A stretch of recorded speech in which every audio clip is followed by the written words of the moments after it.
What's up guys, welcome back to another Football Manager video on the channel, and officially I have broken 100 hours. I've done it. I've played 100 hours of Football Manager. I've owned the games previously, I think I've got 13, 14, 15 and then maybe 18, so don't get me wrong, I've played Football Manager in the past. I've even done a series on the channel with Southampton, I believe it was, many years ago, but I've never ever really gotten into the game past 10 hours or so. So this is the first time I've genuinely been addicted to Football Manager.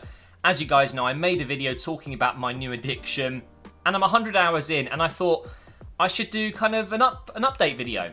Show you guys what I've learnt. This is my Sunderland save that I've been working on. We're currently in Season 2 in the Championship, and we're actually top of the Championship, so we've done really well. You can see some of the players I've brought in there.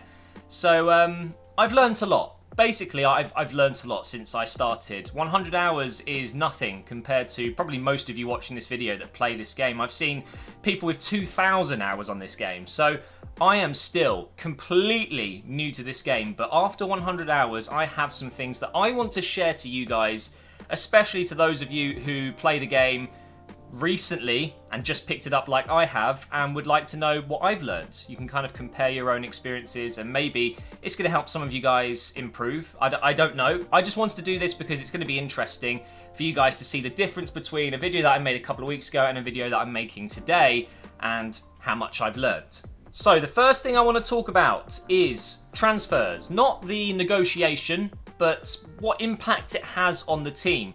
If you watch my live streams over on Twitch or here on YouTube, I'll put both links below. Well, I don't need to do the YouTube link, seeing as you're here right now. I stream pretty much every day. I've been playing with Dortmund. That is my main save that I've been streaming. I learnt a valuable lesson in Season 3. You can overdo it when it comes to signing players. Not necessarily just signing too many players, but also selling too many players. It really does affect the squad. It's like they don't gel. And it's realistic. If you bring in a ton of new players to a squad, they're not going to be friends or close. They're not going to play together particularly well compared to a teammate that they've known for years, right? So it's genuinely a thing in this game. I felt like in the Dortmund save, especially at the beginning of Season 3, because I made so many changes to the squad, and you guys will know this if you watched, the start of the season was terrible. I went on 3 losses in a row at one point. I was, I think, just above the relegation zone after 8 or 9 games. It was really bad. Thankfully, the team started to gel, and now I'm back into the top 3. You should really check out the streams, guys. I would really appreciate it. Doing everything live is pretty good fun. But so far in the save here with Sunderland, I haven't had too much of a problem. You can see the players that I've sold this season. We can look at the first season as well. The players that we brought in, quite a few actually. Youngsters, I mean, Maria, absolutely love this guy. Signed him in the Dortmund career mode. I went with Gravenberch from Ajax, 1.8 million, not too bad. So it hasn't really affected me in this save, but it's definitely something I've learnt within those 100 hours. Just don't overdo it. If you're selling 10 players and bringing in 7 players, it's going to be very difficult for your team to gel. So try and keep it balanced. Obviously, you're going to be selling and buying, but maybe just don't overdo it. I learned that lesson very badly. Moving on to the negotiation of transfers. This is the most important moment, right? When you sign a player, you want to get a good deal. Well, in Football Manager, especially early on, I found myself massively overpaying. Mainly, I think, because of my experience with career mode. You can't really get insane cheap deals as easily as you can in Football Manager. So this is a massive learning curve for me, and I'm hoping this is going to help some of you guys as well. But right now, it's the 6th of January 2020 in this save. Let's say I want to bring in Fry from Middlesbrough. Really good centre-back, right? I've got... Actually, how much money do I have? Let's have a look. I've got 8 million. Okay, so nothing insane, but I could probably afford Fry. I'm not going to go ahead and do it, but I'm going to show you the negotiation phase here. So always scout the player. I really recommend you scout a player before you go in and make a signing, because not only do you see all their stats, you also see their value, their contract, whether they're happy, things like that. You also have your scout summary, which, to be fair, it's handy, but I wouldn't use it as your only form of vision into the signing, right? You need to have a look at the player stats yourself. Of course, your scouts are going to recommend certain players more than others. You can see their current ability, their potential ability. But honestly, if you've got a certain play style, you want to make the decision. So don't rely on your scout information, but certainly use it to help guide you. You also have your estimated cost. Sometimes, in this case, they don't want to sell for any money. So there's just no way I'm going to be able to do this with 8 million. I don't think so anyway. But just because we're talking about it right now, you see their fee being their valuation when you start off a negotiation.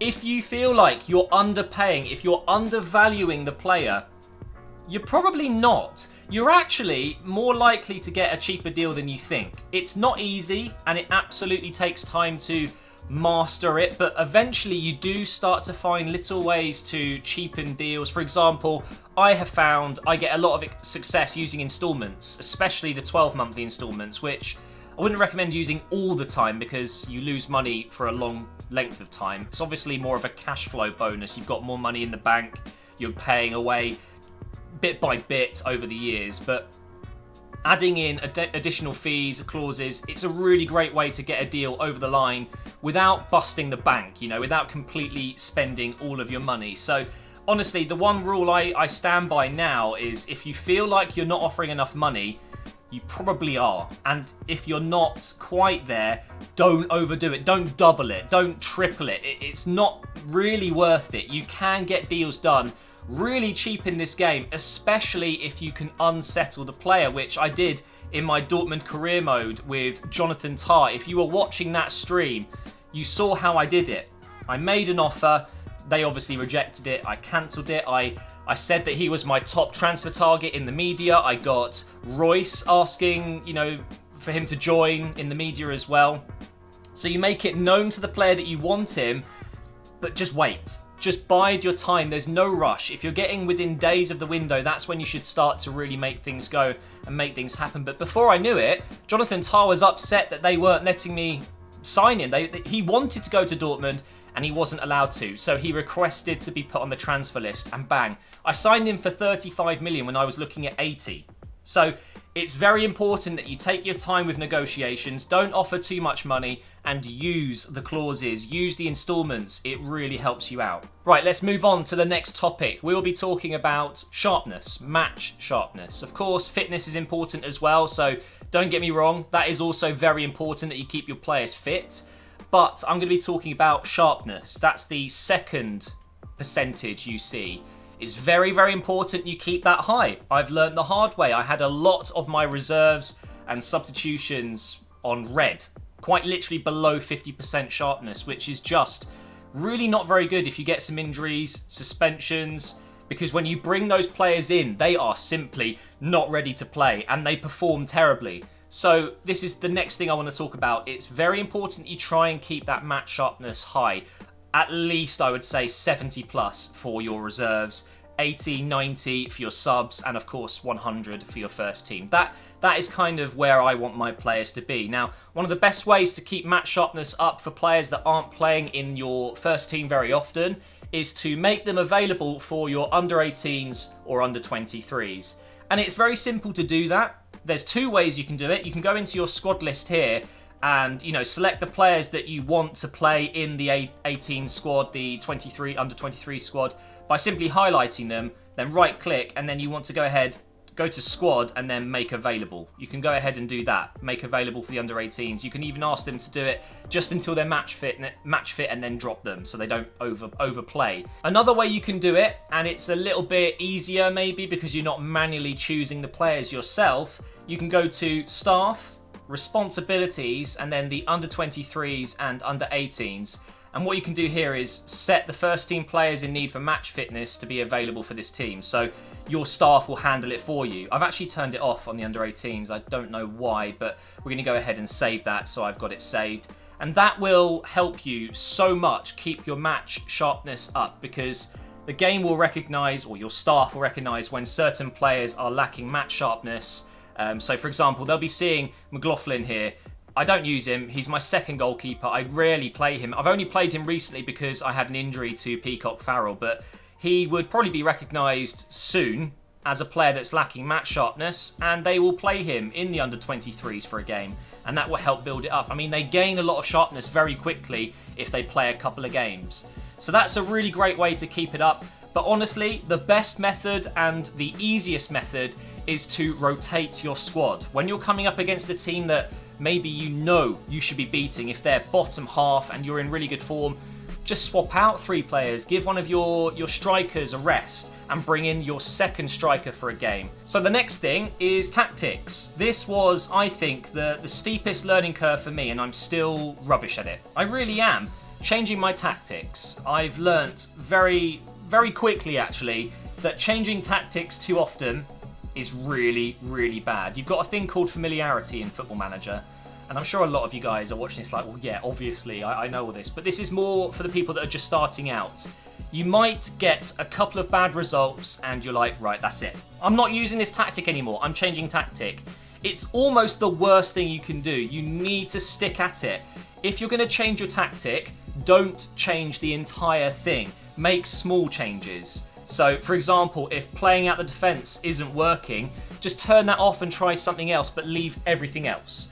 Don't completely change formation, change all of your mentality, possession, transition, and out of possession tactics, because you're just going to make things worse. If you are losing a couple of games in a row, stick with it, I would say. Just change 1 or 2 things, and eventually you will climb out of that rut. You will start to win games again.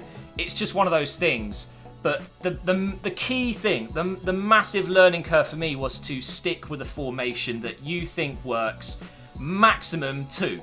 Don't have 5 different formations that you use. You can probably get away with 3 as long as you're training all of those formations and you're using all of those formations quite a lot. Moving on, we have promises. Now this is a really tricky one because promises are also good and bad. They can be great. You can convince a player to stay that really probably should be moving on, to a bigger and better club by offering promises, and especially if they're promises that you think you can achieve. However, they're also terrible because if you promise something that's not likely to happen, you're in trouble, because when you break a promise to a player, oh my god, sometimes it really doesn't go well. So this is just a really quick bit of advice and something that I've learnt over the 100 hours I've played. If you're going to offer a promise, make sure it's one you can achieve, because I've offered so many promises in my Dortmund save that were unachievable almost, and I thought I would be right. He'll be unhappy, but he'll be fine. He'll stay. Nope. Don't do that. In fact, I'm typically not promising anything. If I can avoid promising anything, I do. I avoid it because more often than not, it comes back to haunt you. It really does. So although you can use promises as a tool to keep players happy, to bring a player in that says your club's a little bit small for my liking, you can then use promises to entice him. Things like, I promise to give you a higher wage. Those things you can achieve pretty easily. But when you start promising Champions League wins when you're in the Championship and you're saying, oh, in 3 years we'll be in the Champions League, these things will come back to haunt you, and you've got to be super careful with promises. You really have to balance them out. Now, I'm sure there's many more things I will think about that I should have talked about in this video. I'll watch it back later and go, damn, I forgot to mention this. But this is going to be the last thing that I mention for now. Maybe I'll do an updated one at 200 hours, which I'm on course to hit pretty soon. I think I'm already on 120, so yeah. It's basically the streaming. If I'm streaming 3-4 hours a day and I'm also playing it in my free time, of course, I'm getting those hours up quick. But the very last thing I want to talk about is this button here, the analysis button. If you turn that on, you can see links to players. If you don't have any links, unlucky, because you need them. It's very important that your players have good partnerships. So down this left side, I've got Oviedo and Ojo. I'm not sure how you pronounce it. I think he's ex-Liverpool, right? Actually, I'm going to check that now to test my knowledge. Yeah, Liverpool, Fulham, he's gone to Stade Reims, whatever it's called, Sunderland now, of course. It's very important that you get links here. Kind of like chemistry in FIFA. Everyone knows what chemistry in FIFA is. When you get a green line, it's much better than orange, and if you get an orange line, it's much better than red, and you don't want red lines. In this case, you just want lines. You want to make sure that you have a good partnership. So here, Brian Oviedo and Ojo have a good partnership and generally play well together in their selected roles. You've got, over on the other side, pretty much the same. This one isn't so strong, so Maria and Wilgrig have a fairly decent partnership. So the way to get good partnerships is to consistently play them together.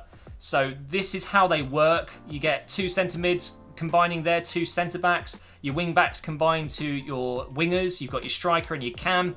Obviously it varies on your formation, but at least in a 4-2-3-1, this is how it will look. As soon as you start playing the players consistently, you will notice it's up and down a lot. If you get an injury, let's say Gooch, which is the best name ever, if he gets an injury and I play, I don't know, Watmore, I've got Watmore on the reserves, let's say I play him for a couple of weeks, of course that is not going to be a green line anytime soon, and then when I put Gooch back in, it might not necessarily be as good as it was before. So you need to keep working at it. You need to keep consistent formations and partnerships going as you're playing games. And I noticed, honestly, within a couple of weeks of signing Ojo, that the partnership with Oviedo was improving and they were playing much better. It is really as simple as that. Everything I've talked about in this video is pretty much common sense. It's not too hard to figure it out, and it's not too hard to achieve a good team in this game with relatively low experience. It's such a detailed game and it's very overwhelming, and I know a lot of people get overwhelmed, including myself. When I started playing this again this year, I was just thinking to myself, this is too much. When you compare it to career mode, for example, on FIFA, it's so basic, but once you just get to know how the game works and these little things, just give it time and you will improve. And I'm starting to see results. You know, my Dortmund team are flying right now.